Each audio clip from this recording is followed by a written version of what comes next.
अस्सलाम वालेकुम जी। आज थोड़ी सी जो बात करनी है वो पीएमएलएन की तर्ज सियासत के ऊपर करनी है कि जो तर्ज सियासत है वो क्या चल सकती है, मुमकिन नहीं है।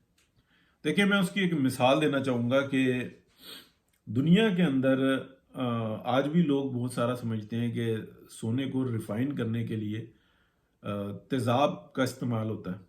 और ये मैं उनकी बात कर रहा हूँ जो प्रोफेशनल नहीं है। वो ये समझते हैं कि शायद 3 तेज़ाब किया जाए तो बिल्कुल सोना प्योर हो जाता है, और 2 तेज़ाब किया जाए तो यानी कि थोड़ा सा उसमें कसर होती है। यानी कि सोना जो होता है उसको रिफाइन करने के लिए, उसको बिल्कुल साफ करने के लिए तेज़ाब का इस्तेमाल होता है।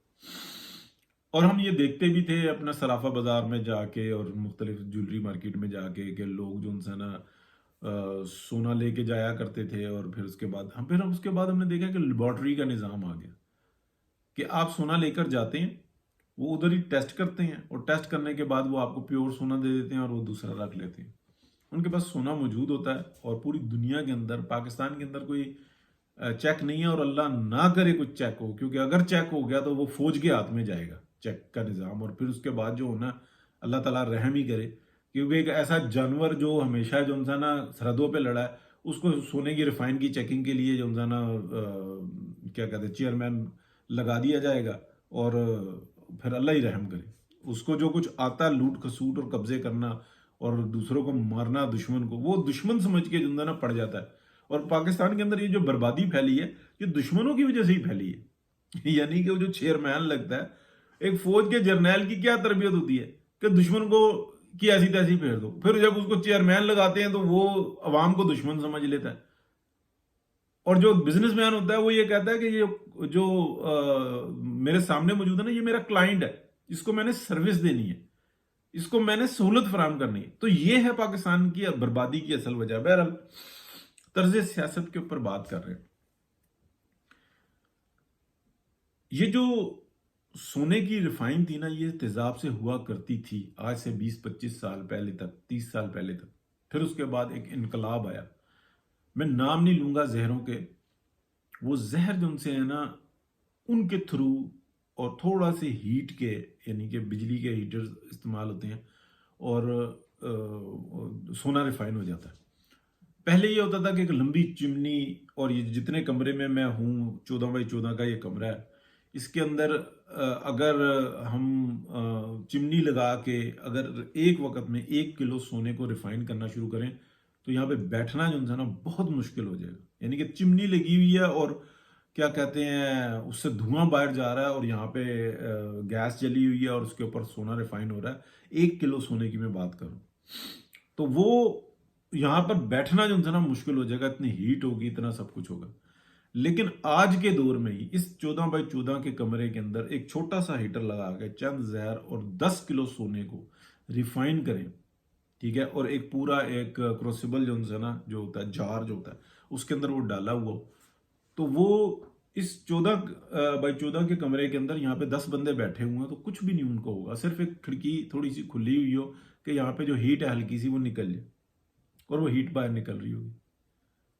चिमनी की भी जरूरत नहीं होगी, या मामूली सी एक चिमनी लगा लें कि बिल्कुल फ्रेश माहौल, और उस सेहत को भी कोई नुकसान नहीं होगा।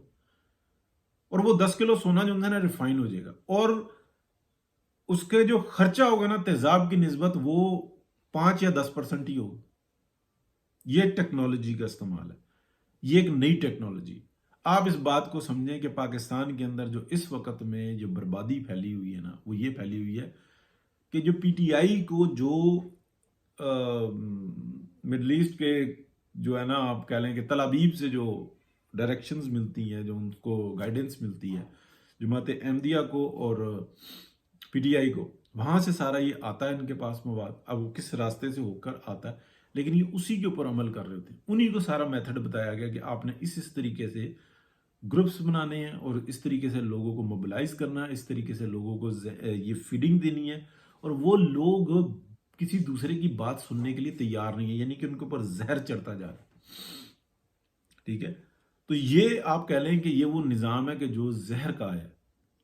और वो जो तेजाब वाला है ना, वो पीएमएलएन ने कसम खाई हुई है कि हम इसी पे रहेंगे और जलील होकर रहेंगे। उसकी वजह ये है कि अगर किसी मिनिस्टर को, यानी कि अगर मियाँ नवाज शरीफ को कुछ ढूंढना होगा ना कि यार मैं इस काम के लिए कोई बंदा निकालूं, तो उनको हमजा शहबाज मिलेगा, उनको अपना भाई मिलेगा। और चलो बेटी की तो मैं ये कहूंगा कि उसने तो अपनी काबिलियत से और उसने वर्ष वक्त के अंदर अपनी पार्टी को भी बचाया, तो उसको हक हक रखती है, लेकिन किसी और का कोई हक नहीं। मां सिवाय साजिशें करने के इन लोगों ने कुछ भी नहीं किया, लेकिन उनकी अपनी फैमिली से बाहर नहीं जाता। अगर आप किसी को भी देख लें, चौधरी एहसन इकबाल को देख लें, अगर उनसे कहा जाए ये जिम्मेदारी आप करें, वो कहेंगे मेरे पास तो नहीं है, मेरा बेटा है। ठीक है, राणा सनाउल्लाह को कहें, वो कहेंगे चलो ये मेरा बेटा शहरियार है। किसी को कोई काम दे दें, वो कहेगा बस मैं, मेरा बेटा, मेरा भाई, मेरा भतीजा, इससे आगे नहीं जाएंगे। हालांकि ये काम टेक्निकल लोगों का, ये काम आप कर ही नहीं सकते हैं। जिस मिजाज और जिस कंफर्ट लाइफ के अंदर आप हैं, ऑनेस्टी बढ़ गई, ये बात जहन में रखें। इससे मुनासिब लफ्ज नहीं है कि ऑनेस्टी बढ़ गई है इस माहौल के अंदर, लेकिन ये बात अकल में नहीं आ रही पीएमएलएन की। तो ये तर्ज सियासत जो अपनाया हुआ है ना, आपकी पास इतना सच का ढेर है कि इस मुल्क के अंदर जो तरक्याती काम है ना, उसका 90% सिर्फ एक बंदे की मरहून मिन्नत है, बाकी का 5-7% वो उसके भाई की मरहून मिन्नत है। ठीक है, अगर पंजाब के अंदर शहबाज स्पीड की बात हो रही है, तो भाईजान वो जो पटड़ी जिसके ऊपर उस शख्स ने स्पीड दिखाई थी, वो सड़क जिसके ऊपर उसने स्पीड दिखाई थी, वो मैदान जिसके ऊपर शहबाज शरीफ ने स्पीड दिखाई थी, वो पटड़ी, वो मैदान, वो सड़क बनाने वाला मियां मोहम्मद नवाज शरीफ है। वो कौन सी शहबाज स्पीड हुई? ये जो मरियम नवाज शरीफ इस वक्त में गई हैं और उन्होंने एकदम से जो है ना सर्कल किया है, तो ये सारा मैदान बनाने वाला एक शख्स है जिसका नाम है मियां मोहम्मद नवाज शरीफ।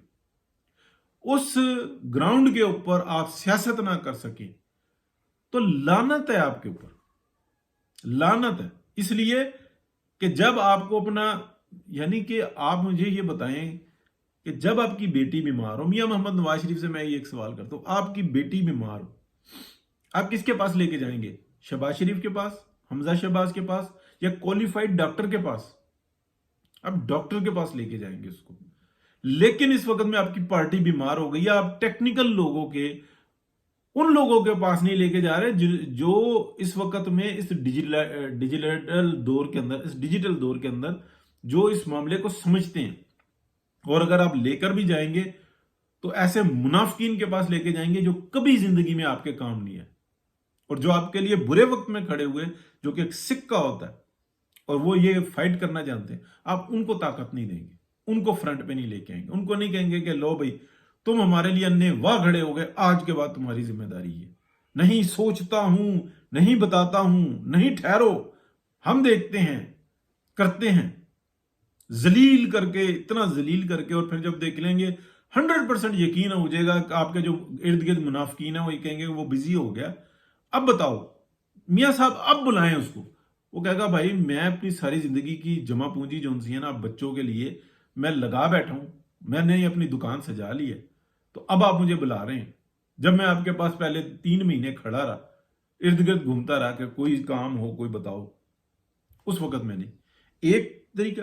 और जो रुल रहे हैं पीएमएलएन के, जिसमें से एक ने खुदकुशी कर ली, उनको कभी नजदीक नहीं आने देना, और ऐसे मुनाफिकीन को लगाओ जिसका कोई हल ना हो सके। मैं मौजू से हट गया हूं, लेकिन ये जो तर्ज सियासत है ना, ये मैं उसकी भी बात कर रहा हूं कि तर्ज सियासत, आपको अंदाजा नहीं है कि ये कितना जदीद किस्म का दौर है। आपने अगर दूसरों को, जहनों को नहीं पकड़ा ना, तो फिर रुल जाएंगे आप, और पीएमएलएन तकरीबन रुल गई है। इसको कहते हैं कि वो 100 छितर और 100 जो है ना गंडे, ये वो साहब होंगे इनके साथ, और फिर भी जान नहीं छूटेगी। बहुत शुक्रिया जी, अल्लाह हाफिज।